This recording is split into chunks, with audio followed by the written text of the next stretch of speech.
All right, welcome back, guys. Saturday edition of the Pocket Change Market Report. We're going to kind of blow through this one because you guys are very familiar with the PCMR.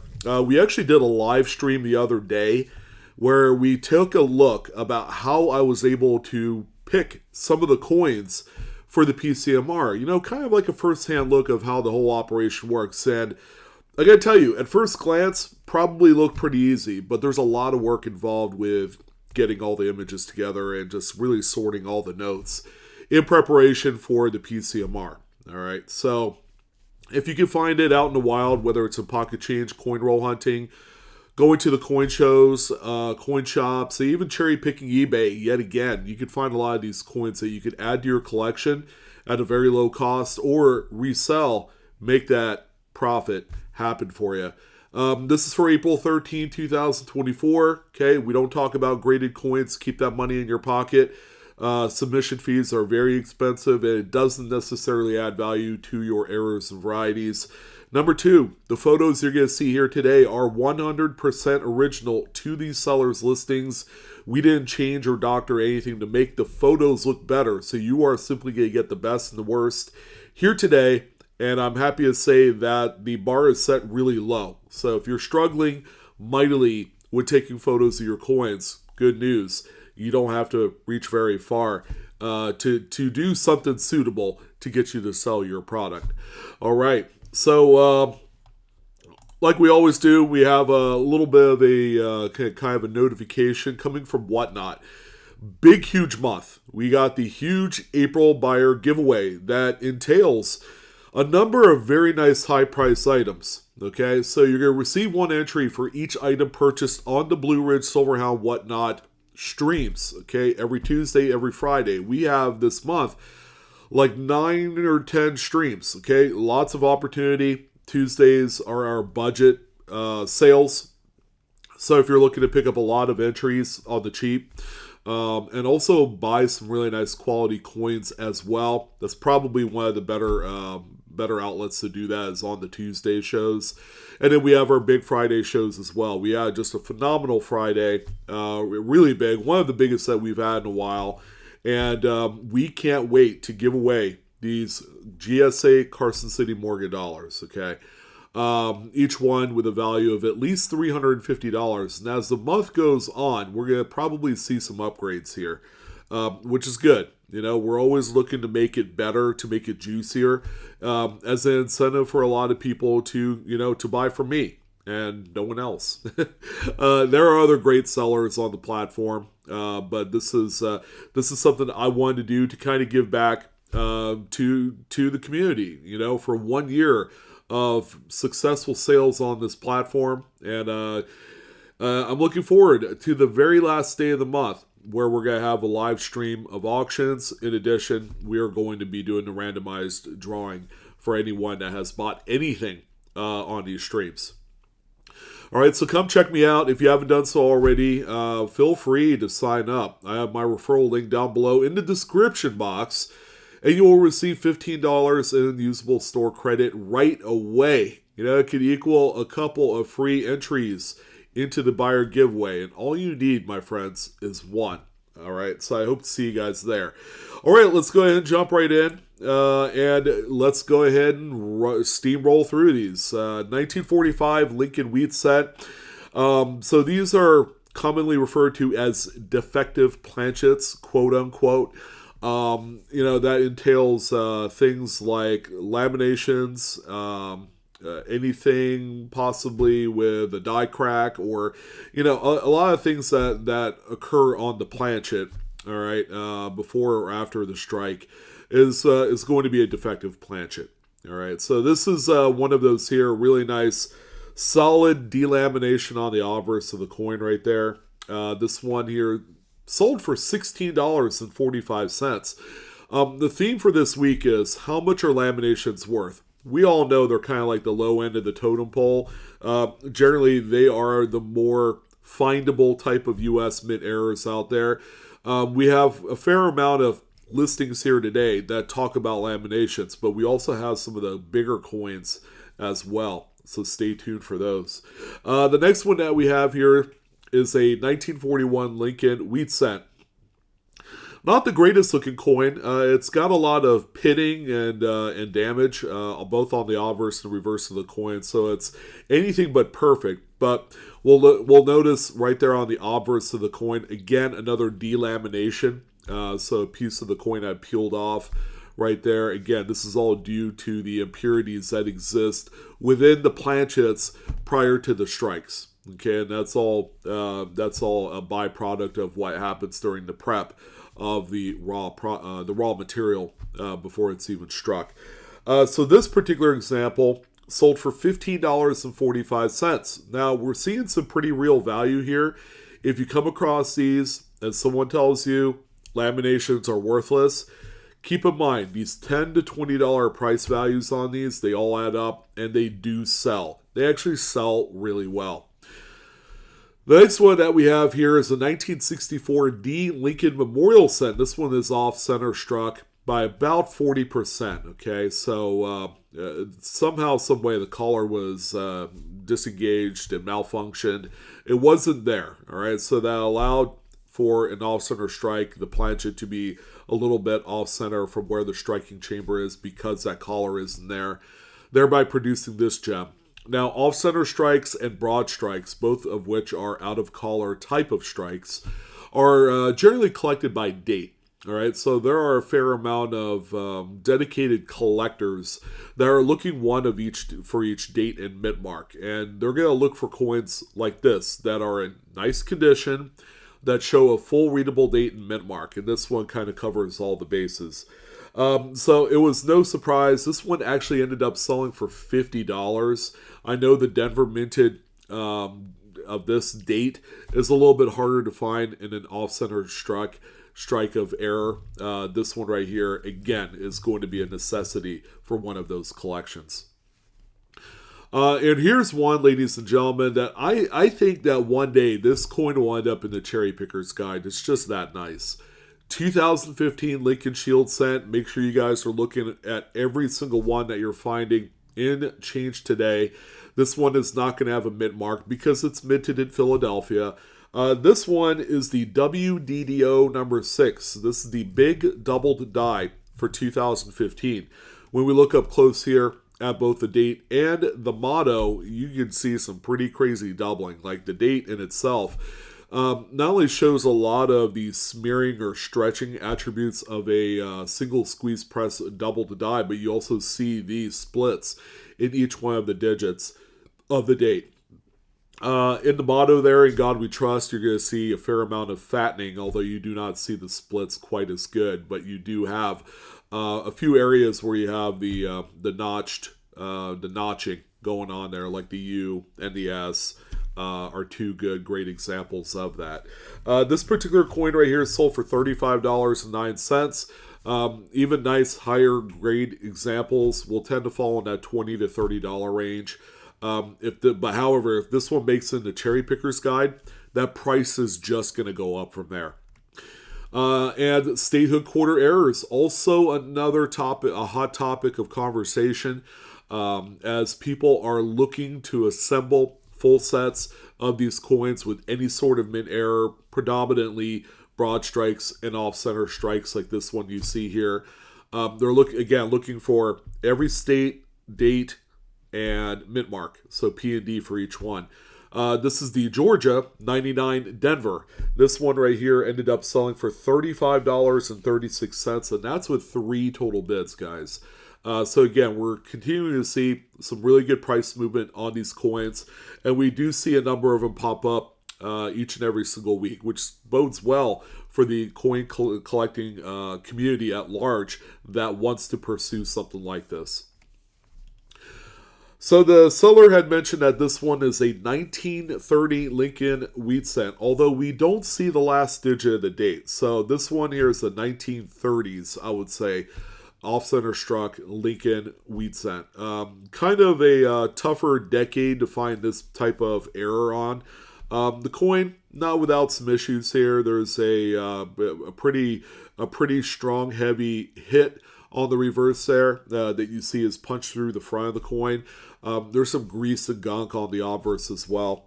So not the best looking example, but we can't ignore a sale of $37.55, and that's with 13 bids. So even coins with problems will still have its community that wants them. And they'll pay what's appropriate for it. Now, 1930s, again, a very tough decade for anything with a broad strike or an off-center strike. And on occasion, we'll cover some of the older coins. I love the 2-cent shield pieces, mostly in part because you could find things like this. You know, I own myself a couple really nice examples that exhibit this improper alloy mix, which creates a nice woody wood grain effect to them. This is an 1866 2-cent shield, but the coin itself is in amazing shape. Dare I say it's probably easily an XF45. Could even hit AU50 on the best of days, but again, the eye appeal here is with the improper alloy mix that you see not only on the obverse, but it's very intensified on the reverse. This one right here, sold for a best offer. The original asking price was $249.99. The program that I use to find out what best offers are accepted on these coins is a little buggy right now. So if you guys have any other way to check these, you could do that and find out for sure how much they did sell for. But I can tell you $250 was the ask on this one, and a best offer was accepted. All right, the next coin that we have here is an 1857 Flying Eagle cent. Okay, this is actually a pretty good date. I think, me personally, it's better than the 1858, only because you can find a lot more crazy varieties on the 57 than you would on the 58. This is a well-known snow variety. This is actually Snow 16. And this one features the interior die break right on the eagle wing. All right, which is right in this area right here. So the coin is actually in really nice shape. I would say it's like a VF35, maybe XF40. It's in really nice shape. It's all original. I don't see any issues to speak of. The coin doesn't appear to be clean. There's no contact marks or damage that's distracting to the coin. And because of that, this one ended up selling for $174.99.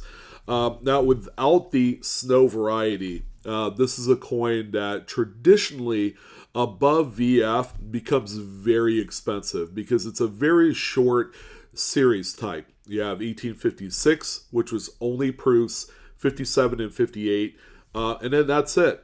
It ended up transitioning over to the Indian Head Cent series that we know of today. So, usually higher condition pieces, one like this, will command a lot more money, and they'll kind of like hit this stride where it's like, it'll go from, say $25, $30, $40, $50, and then it hits a certain grade level and it shoots up to $100. So this is one of those coins where we do see that. 1944 Lincoln Wheat Cent. Again, ugliness prevails. Lots of carbon spotting, which is a type of cancerous rot on the coin. But on this one, we have a nice cud die break right above Lincoln's head, right in that motto area. So a piece of the die had cracked and fallen out. All the metal flow during the strike will create anything on the coin to be raised. With cuds, they start at the rim and then they go into the design. So this one right here ended up selling still for $65, which is kind of like the normal healthy price for these type of mid errors. And it's not going to change, even with this one that has a lot of issues on it. Will still command a pretty good amount of money. And this one, I could tell you, is a lot scarcer cut die break, for the date. The next one that we have here, this one is actually pretty phenomenal. It's a 1945D Lincoln Wheat Cent, which shows a pretty flaky but still attached lamination peel on the front of the coin. When you look at the reverse, you can actually see the piece of that flake sitting there off of the coin. It's actually quite stunning when you do see it up close. This particular one right here, based off of this image, shows just how wild this lamination flake is just sitting there. Now, again, I will stress, do not force peel these off your coins. Okay, that's actually going to negatively impact the value and the desirability of the coin. So keep it original, keep that piece on there. If it's going to fall off, it'll do it on its own accord. This one right here, ended up selling for $22.45. It looks pretty radical, the price doesn't show it, but again, we're talking about laminations here. This is, again, a very common occurrence on things like Lincoln cents and Buffalo nickels. And a pretty crazy one here, although, we'd like to compare something like this to what they call the broken CC Morgan dollar. That is owned by the owner of Northern Nevada Coin, hence the name Broken CC. They even have a website built around it. So this is the Broken Jefferson nickel. Okay, again, this is a defective planchet.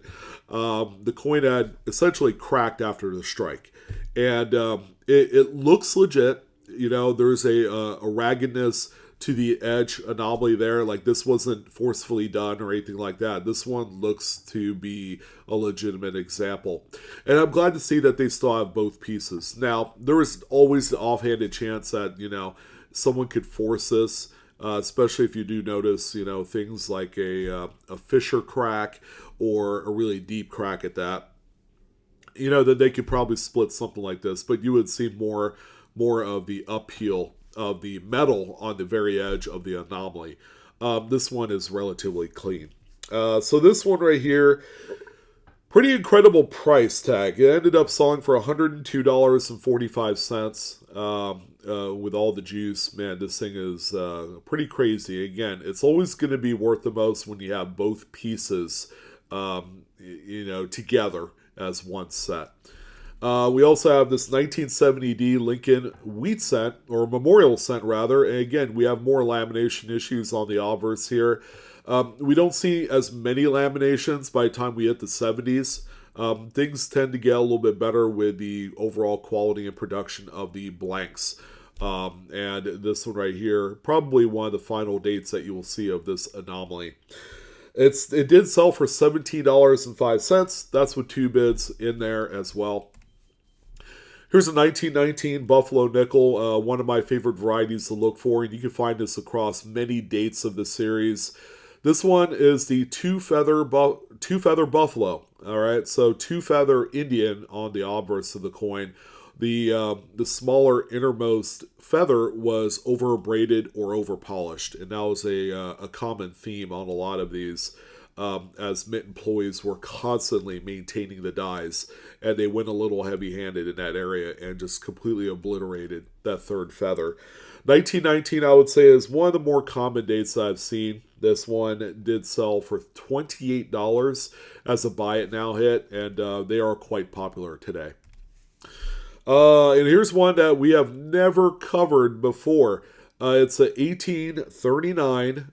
They call this the booby head matron cent. All right, so this one has a completely different obverse die, which shows a little bit of a shoulder tip to the bust. It's different, all right, and they only made it for 1 year. You can actually get it attributed as the booby head on a PCGS or NGC label. All right, so it's even in the Red Book. But yeah, this is kind of that transition from the matron cent to the braided hair designs. And it does have a few little lamination areas that are still attached on the reverse. You can see it under the word cent as displayed here in this photo. This coin ended up selling for $64.70. Always a good one to know about, even if you don't collect into the series. If you do come across one of these and you notice something a little bit different with the overall design of the obverse, then you'll know what it is. 1958D Lincoln, this one right here with a detached lamination on the reverse. Could also be a strike through as well, probably a struck through lamination peel off of another coin. Coin's in decent shape. It does have a few carbon spotting areas. It's oxidized brown pretty well. This one sold for $13.38 with 8 bids this time. 1999p Jefferson nickel. This is a pretty nice, gnarly, large broad strike. Probably close to being about the size of a standard U.S. quarter dollar. So much like an off-center strike, the caller, again, was not engaged during the process of the strike, which keeps the coin in place during the strike. And this one is a lot larger than what it should be. The metal flow went outwards on it. It's really nice and centered too, which is always a plus for aesthetics. This one right here ended up selling for $50.72 with 22 bids this time. And one that we've talked about quite a bit. I know some of you are probably tired of hearing about, but if the money is this good every single time, shouldn't you at least know that these exist and they are common? 2,000-piece Sacagawea dollar. They call this one the Wounded Eagle Reverse. It's the FS 901 in the Cherry Picker's Guide. So you're going to find these raised lines here in the eagle's breast and wing area, which are simply die gouges. All right, so they're going to be raised, and there's usually a pair of them. There's never more or less than that. Now, as the coin wears some more, that second smaller die gouge tends to disappear, and that's just due, to the circulation process of these coins. This one right here is sold for $54.99. Again, very nice payday on there. And I've never really seen these sell for anything under $50. And yet again, another great-looking doubled die obverse 1995 Lincoln Memorial Cent. This is the one that made headlines back in the day, 29 years ago to the day, is when everybody was talking about it. It was even on the news. Check out the doubling here in both Liberty and the motto. Very strong. You'd be hard-pressed to find one quite like this between 95 and today. The 2015 is good, but it's not 95 good. Very common. Easy to find. I've found a few of these and changed myself, and I'm on the West Coast. So if that isn't, a telltale sign of the commonality of this thing, I don't know what is. And it sold for $68. Okay, probably a little bit overachieving of a sale, but, at the end of the day, it's fine. It's a good variety. 1922, plain no mint mark. This is a big key for any completionist of the Lincoln Cent series. However, this one is paired up with the weak reverse, the less desirable. Okay, we talked about one on the last PCMR that was paired up against the strong reverse, where you could actually see the lines in the wheat stocks. This pairing, I believe, is die pair number 1 or 4. They're going to be very similar. But, as we know, 22s are only minted at the Denver Mint. And there are some that did escape as a result of probably a clogged die issue, where the Denver Mint mark was clogged with grease and debris, thereby creating what we think are Philadelphia minted 22s. So this one right here sold for $362.95. That's with 14 total bids. The stronger reverse type tends to sell from $500 and up all day long. This one right here, a little bit less. 1990p Jefferson nickel. This thing has a lot of things going on, but it's got 3 clips. You can count them. It's got the really big one, and then 2 other ones that are just about opposite sides of each other. All right, pretty dramatic error. Clips in general are not the most desired mint error, but when they're this nice and there's multiple of them on the same coin, that's where they're kind of like more worth it. This one right here sold for $113.50. That's with 27 bids. Quite a lot of bidding activity because of what it is, and I would expect others will follow suit. So the seller right here did have a couple of these Wisconsin high and low leaf quarters. The one you're seeing in front of you is a high leaf variant. So right here you can see the extra engraving line, which denotes the high leaf variety. I think these were all, again, done intentionally. That's no big surprise there. The coin is in decent shape, although it is pretty well circulated, which most of them are. These were originally distributed in the south central region of the U.S., so Texas, Oklahoma, Arkansas. They're still being found out in that way quite a bit today. This particular one sold for $98.45 with 11 bids, and the same seller also had a low leaf variety that they did sell, albeit for a little bit less money. Pretty nice strike through on this Susan B. Anthony. Always good to see some sort of major mint error on these Susan B. Anthony coins. It's a very short series. And, they are a larger denomination.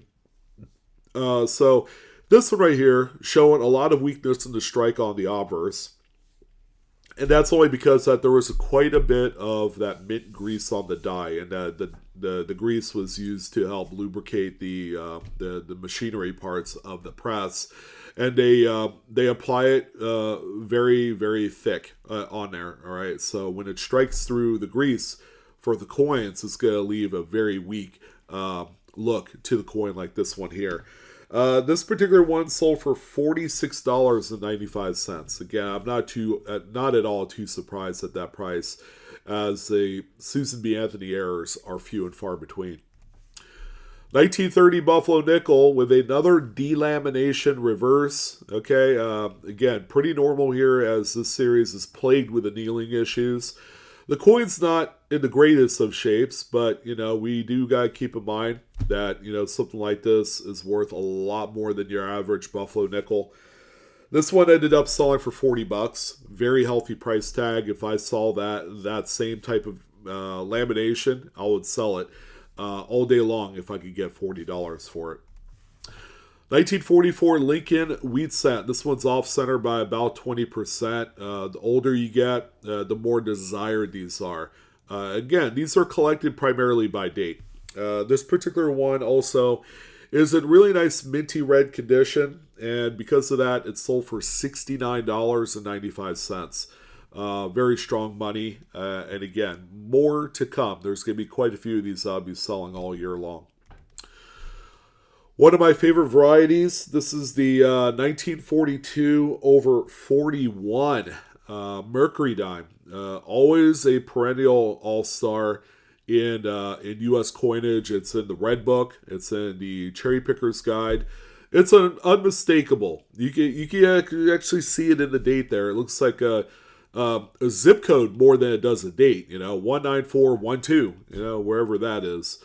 But yeah, this was a pretty monumental mistake by the U.S. Mint, and they weren't shy about letting these things go.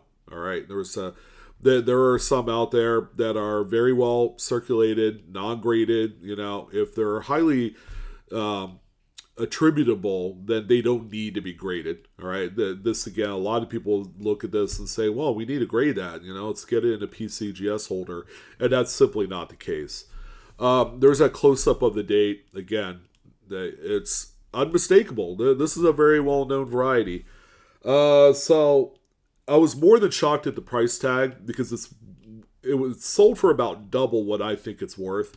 It sold for $1,454.99 on eBay, within the last 48 hours. Okay, and generally with XF condition, 42 over 41s, I do see them for around 650 to 700 for them. So very overachieving price, but someone really needed it. So I can't really dismiss the fact that someone paid that kind of money. Is it an overpay in hindsight? Yeah, it is. But people overpay all the time for regular consumer goods. We're kind of naive about it, but we accept it. And this one right here, pretty much along the same vein of that.